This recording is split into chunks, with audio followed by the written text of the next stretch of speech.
Eu estava pensando muito sobre restauração e qual que é o conceito da restauração, né? O conceito de restauração é a gente preservar valores e identidade. Quando a gente vai falar dessa questão de restaurar, de transitar nesse campo da restauração, a restauração ela requer um trabalho muito mais minucioso e mais delicado do que a própria construção ou a própria reforma. Por quê? Porque nós estamos falando de um processo que você vai ter que lidar com alguns valores e reativar esses valores sem que perca a sua originalidade. E isso aqui é poderoso quando a gente começa a falar sobre esse processo da restauração. Cara, e eu pensando sobre isso, Cristo ele vai falar uma parada muito séria com a gente, né? Ele vai falar no livro de Mateus, capítulo 11, o verso 28, sobre um material que ele usa para tratar com a restauração do ser humano. Porque é impossível nós passarmos pela vida, nós passarmos pelo dia sem que esse dia não gere alguma coisa em nós, sem que esse dia não ele acondicione alguma coisa, seja ela boa, seja ela ruim, em nossa vida. E aí, Jesus pensando nisso e pensando nos dias que viveríamos, dias, quem sabe, de dores, de aflição, e isso causaria alguns distúrbios em nossa identidade em Deus, ele vai nos dizer assim: vinde a mim, todos vós que estão cansados, sobrecarregados, e eu vos aliviarei. E aí ele vai prosseguir dizendo assim: cara, carrega o meu fardo, porque ele é leve. Pega o meu jugo, porque ele é suave. Então, quando a gente vai pensar no processo de restauração, ele está condicionado a alguma coisa. E qual que é a condição da restauração? É o vinde. Isso é poderoso, porque Cristo está dizendo assim pra gente: vinde e leva de mim. Ou seja, ser restaurado pelo Senhor está condicionado ao meu movimento, aonde eu me aproximo de Cristo. Quando eu chego em Cristo, eu pego material que vai me arremeter para a minha originalidade. E qual que é a minha originalidade? É Cristo, é carregar o DNA de Jesus, cara. Então ele está dizendo: vinde a mim, todos vós que estão fadigados, sobrecarregados pelo dia a dia de vocês, com tudo aquilo que vocês carregam que não precisa carregar. E aí eu alivio vocês e entrego o meu fardo para vocês, porque ele é leve, ele é suave. Ou seja, quando a gente se aproxima de Jesus, ele começa a nos restaurar de forma que essa restauração, ele começa a tirar aquilo que a gente não precisa carregar, e isso é poderoso. Ele vai começando a tirar coisas que estamos carregando na vida que nem precisava carregar isso. Eu não sei se você já assistiu em alguns canais abertos acumuladores. Já ouviu falar dos acumuladores? Nos Estados Unidos tem muito isso de acumuladores. E aí vai uma ação social, eles entram na casa da pessoa e eles começam a remover tudo aquilo que a pessoa acumulou. E tem coisas que são acumuladas que não dão mais espaço para aquilo que tem utilidade. É entulho no meio de móveis, é entulho no meio daquilo que poderia ser uma área de descanso, e não existe mais descanso, não existe mais refrigério de tanta coisa que se acumulou. Isso é tratado como uma doença, acumuladores.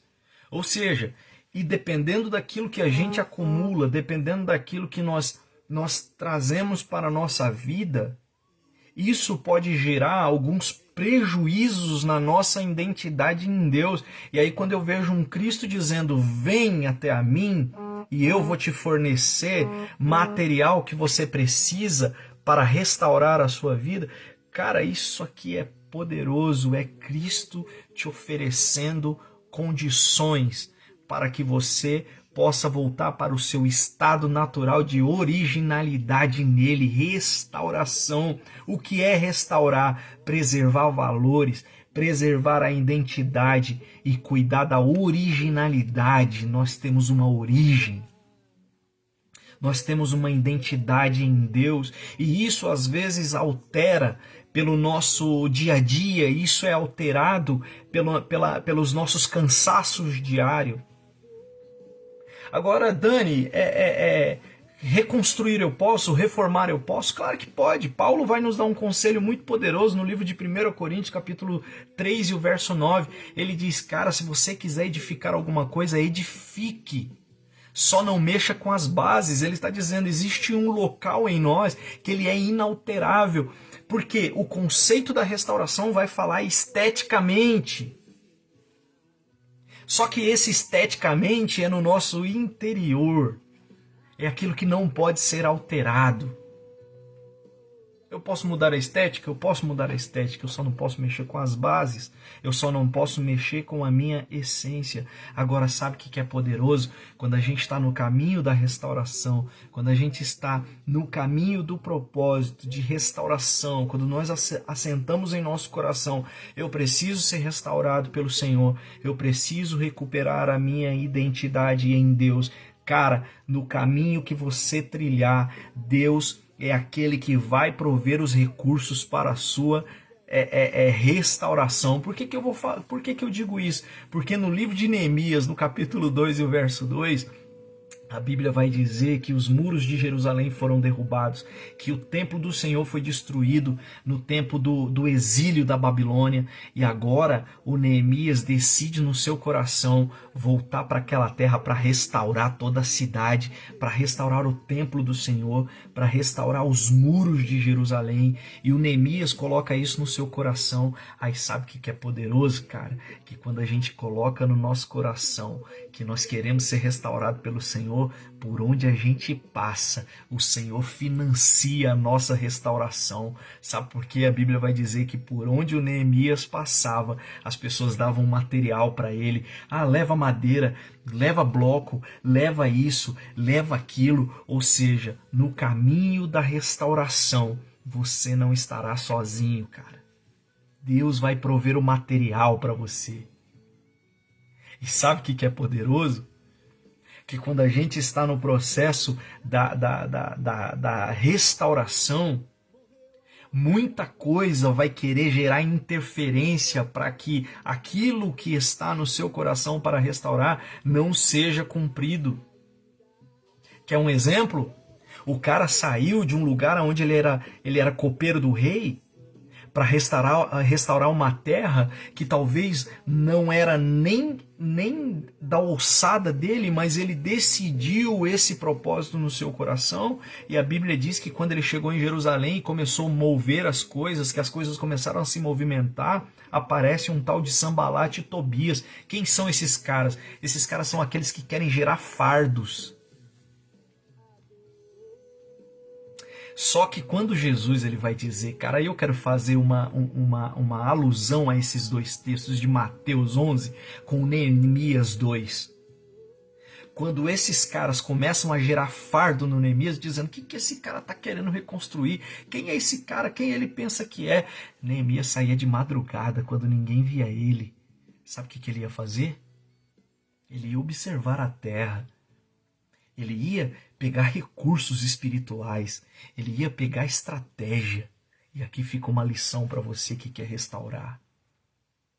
Você não precisa dizer a ninguém o que você está fazendo. Você não precisa mostrar para ninguém o que você está fazendo. A única coisa que você precisa fazer é ir até Jesus. Quando você vai até Ele, Ele diz, vinde a mim, receba material de restauração. Vinde a mim e leva de mim o que você precisa para restaurar. Cara, essa palavra é poderosa. Essa palavra é poderosa. Quando você vai olhar o texto em suma, você vai ver que primeiro o Neemias, ele restaura, depois ele edifica. Porque restauração é detalhes. Mas o muro, ele só pode ser edificado depois da restauração. Se edificar o muro primeiro, não passa o material necessário para a restauração. Antes de você fechar os muros da sua vida, deixa Deus restaurar o seu coração. Deixa Deus entrar com a palavra dele. O Davi disse: a tua palavra eu escondi, guardada no meu coração, para eu não pecar contra ti, Senhor. Eu peguei material suficiente para restaurar a minha vida. E no dia que alguma coisa acumular em mim, eu sei, Senhor, eu sei que eu tenho material suficiente para me manter na originalidade. Ah, você não pegou essa. O material que é liberado por Jesus é aquele que vai te manter dentro da identidade com Ele. Aleluia. Que Deus abençoe você. Receba essa palavra no seu coração, essa palavra de restauração. Receba essa palavra. Caminhe com ela essa semana. Já estamos chegando na sexta-feira. Daqui a pouco vem o sábado. Caminhe com essa palavra no seu coração. Eu preciso de material de restauração. E aonde eu encontro isso? Em Cristo, quando Ele diz: vinde e leva. Vinde e leva. Essa é a palavra. Que Deus abençoe sua casa. Que Deus abençoe sua família. Que Deus abençoe seus filhos. E que haja restauração de Deus em nome de Jesus. Eu quero orar por você. Pai, na autoridade que há no teu nome, eu abençoo teus filhos, eu abençoo a tua igreja, eu abençoo essa comunidade, Pai.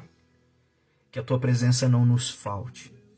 Que não nos falte material suficiente, Senhor, para restaurarmos a nossa vida.